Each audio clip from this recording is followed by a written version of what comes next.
I never planned to keep my success a secret. Life just worked out that way. Growing up in Singapore, my parents taught me the value of hard work and education. Emily, knowledge is the one thing nobody can take from you, my father would say as he drove his taxi late into the night to fund my studies. My mother worked 2 jobs, and together, they made sure I had everything I needed to excel.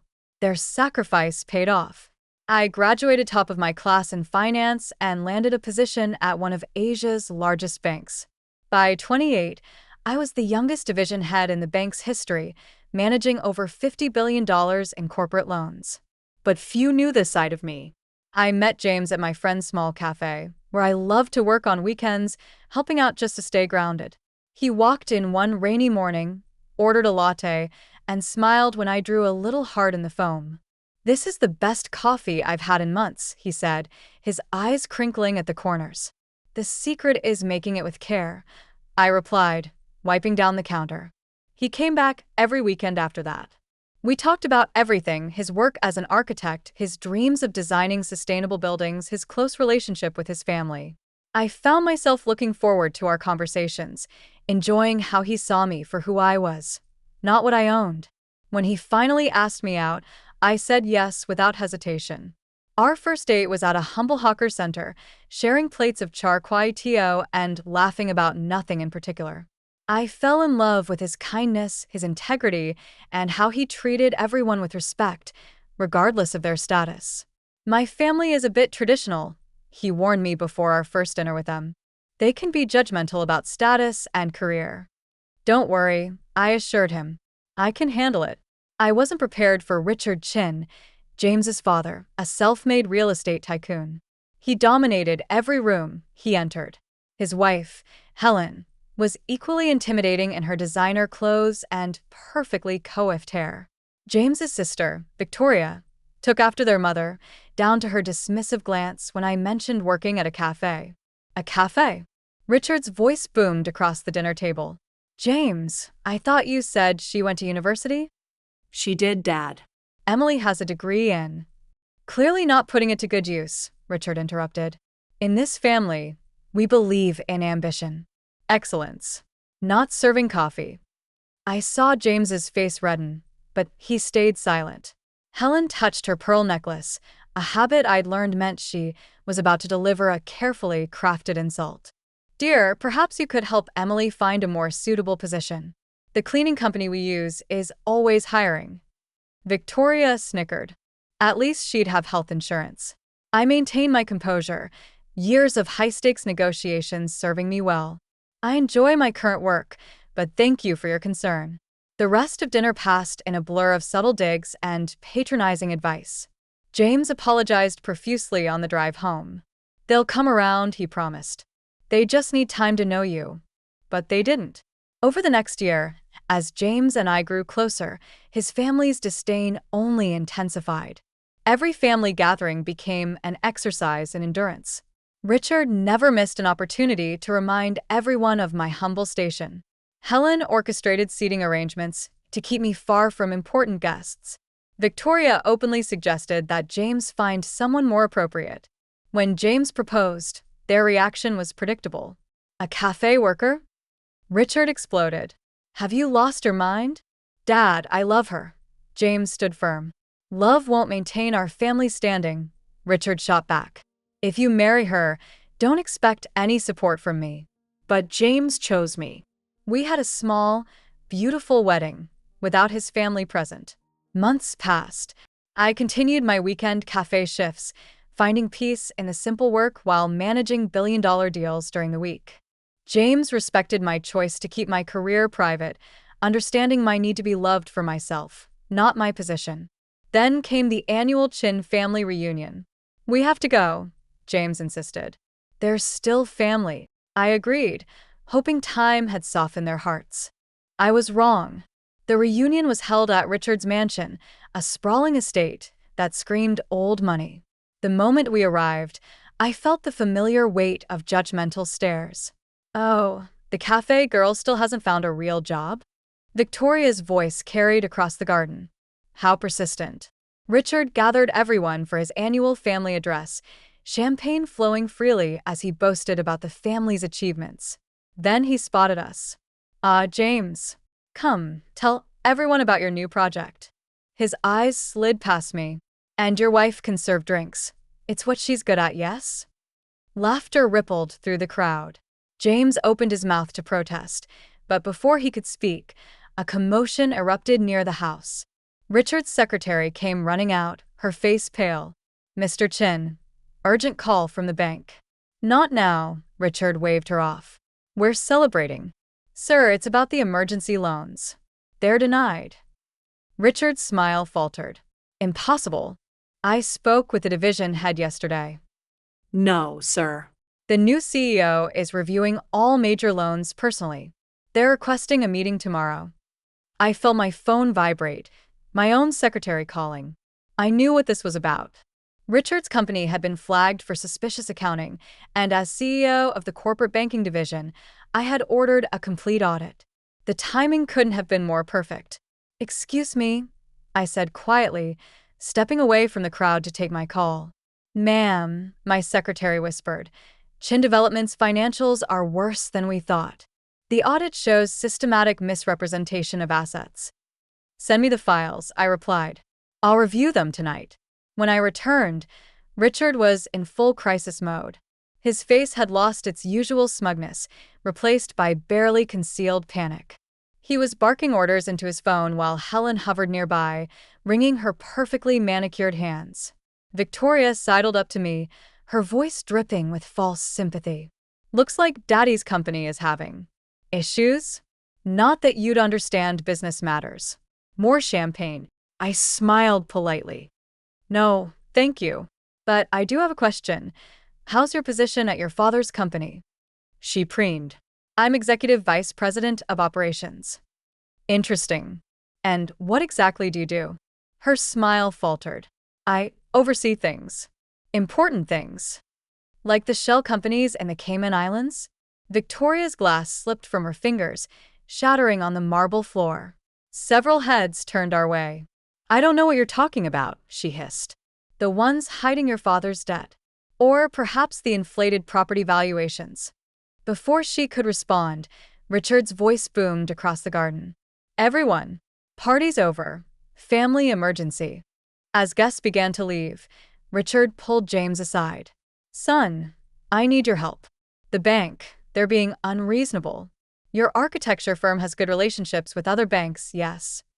James looked uncomfortable. "Dad, we're just a small firm. We don't handle those kinds of loans." "Useless." Richard exploded. "Just like your choice in a wife. If I lose this company, it's on your head for bringing bad luck into this family." That was enough. I stepped forward, my phone in hand. "Mr. Chin, I believe we have a meeting tomorrow at 9 a.m. He barely glanced at me. "This doesn't concern you, coffee girl." "Actually, it does." I opened my banking app, displaying my executive profile. "I'm the CEO you'll be meeting." The silence that followed was deafening. Richard's face cycled through confusion, disbelief, and horror. Helen's pearl necklace clattered to the ground. Victoria looked like she might faint. "That's impossible," Richard stammered. "Emily Chun, CEO of the corporate banking division, Singapore United Bank," I stated calmly. "Your loan applications crossed my desk last week. The irregularities were concerning." James stared at me, mouth agape. "Emily, all this time? I wanted to be loved for who I am, not what I own," I explained softly. "You gave me that gift. Your family, not so much." Richard suddenly straightened, his businessman instincts kicking in. "Well, this is wonderful news. We're all family here. Surely, we can work something out." "Family?" I echoed. "Like when you called me a gold digger at our wedding reception. Or when you told your business associates that James married beneath his station." Helen stepped forward, arms outstretched. "Darling, we were just protecting our son. Surely you understand." "I understand perfectly. You judged me, humiliated me, and treated me like dirt because you thought I was beneath you. And now you want my help." Victoria attempted damage control. "Emily, sweetie, we were just teasing. It was all in good fun." I turned to James. Did you know about your sister's role in the company? He shook his head. She said she was handling operations. She's been helping your father hide debt and inflate assets. The audit shows years of financial manipulation. Richard's face turned purple. Now see here. You can't just. I can. And I will. I interrupted. Tomorrow's meeting isn't about loans. It's about a fraud investigation. The color drained from his face. You wouldn't dare. We're family. Family? I laughed softly. Let me share some wisdom from my father, the taxi driver you mocked at my wedding. He taught me that true family supports you, believes in you, and loves you regardless of your status. You've done none of those things. I took James's hand. The authorities will be contacting you tomorrow. I suggest you get your lawyers ready. As we turned to leave, Helen called out desperately, Wait, what about Victoria? She was just following orders. I paused at the door. Actions have consequences, Helen. Victoria chose to participate in fraud. She'll face the same investigation as everyone else. The drive home was silent. Finally, James spoke. Why didn't you tell me? Would you have treated me differently if you knew? He thought for a moment. No. I fell in love with you, not your job. That's why I fell in love with you too. I squeezed his hand. I'm sorry for keeping this from you. I just needed to know our love was real. What happens now? I sighed. Your father's company will be investigated. With the evidence we have, there will likely be criminal charges. Victoria, too, if she's implicated. And us. That depends. Can you handle being married to a woman who makes more than your entire family combined? James laughed, the tension breaking. I think I'll manage. But no more secrets. No more secrets, I promised. The next morning, the Chin family empire began to crumble. Richard arrived at my office precisely at 9 a.m., flanked by his lawyers. Gone was the arrogant tycoon. In his place sat a man who finally realized he wasn't the most powerful person in the room. The audit revealed systematic fraud spanning 5 years. I slid the report across my desk. Falsified valuations. Hidden debts. Shell companies. It's all here. We can explain, his lawyer began. No need. The evidence has been forwarded to the authorities. Richard leaned forward. Emily, please think about what this will do to the family name. Like you thought about my reputation when you told everyone I was a gold digger? Before he could respond, my secretary interrupted. Ma'am, the police are here. What followed was a media circus. Chin Development CEO arrested for fraud splashed across headlines. Victoria was taken into custody next, her designer handbag clutched to her chest as officers led her away. Helen had a very public breakdown at the country club. James stood by me through it all, though I knew it pained him to see his family fall apart. They did this to themselves, he said one evening as we watched the news coverage. You just exposed the truth. Weeks turned into months. The investigation uncovered more than even I had suspected. Richard had been running a complex scheme, using inflated property valuations to secure loans, then channeling the money through shell companies. Victoria had helped coordinate the fraud, her executive position nothing more than a front. The trial was swift. Richard and Victoria were both sentenced to prison, 8 years for him, 5 for her. Helen was spared criminal charges, but lost everything in the asset forfeitures. One day, as autumn painted Singapore's gardens in golden hues, Helen appeared at my office. I know I have no right to be here, she began, her designer clothes replaced by simple cotton. But I need to say something. I gestured for her to continue. I was wrong about you. So terribly wrong. Tears filled her eyes. We judged you because we thought wealth and status were everything. Now I'm alone, living in a small apartment, working as a sales clerk, and I finally understand. Understand what? That character matters more than cash. You were kind to us even when we were cruel. You could have destroyed us completely, but you let the law take its course. That's real class. I studied her face, seeing genuine remorse for the first time. What do you want, Helen? A chance. Not to be close. I know I don't deserve that, but to apologize. To you And James. To try to be better. 6 months later, we hosted a small dinner party. Helen came, bringing homemade dumplings, a skill she'd learned in her new life. She was different now, humbler, more genuine. James was healing too, visiting his father and sister in prison, working through years of family dysfunction. As for me, I kept my weekend shifts at the cafe. Not because I needed to hide anymore, but because I loved the simplicity of making someone's day better with a perfect cup of coffee. One morning, a young woman came in, looking defeated. "Rough day?" I asked, drawing a heart in her latte foam. "My boyfriend's parents think I'm not good enough," she sighed. "Wrong background, wrong job." I smiled, remembering where my own journey began. "Let me tell you a story about family, pride, and what really matters in the end." Life has a way of teaching us its most important lessons. Sometimes, it takes losing everything to understand what truly matters. Richard and Victoria learned this in prison. Helen learned it through humility. And I learned that being true to yourself is worth more than all the wealth in the world. James and I are expecting our first child now.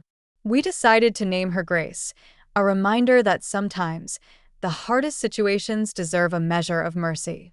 Helen is excited to be a grandmother, and even Richard, through his prison letters, seems to be reflecting on what kind of legacy he really wants to leave. The cafe still stands, a humble reminder of where our story began. Sometimes customers recognize me, the banking CEO who serves coffee on weekends.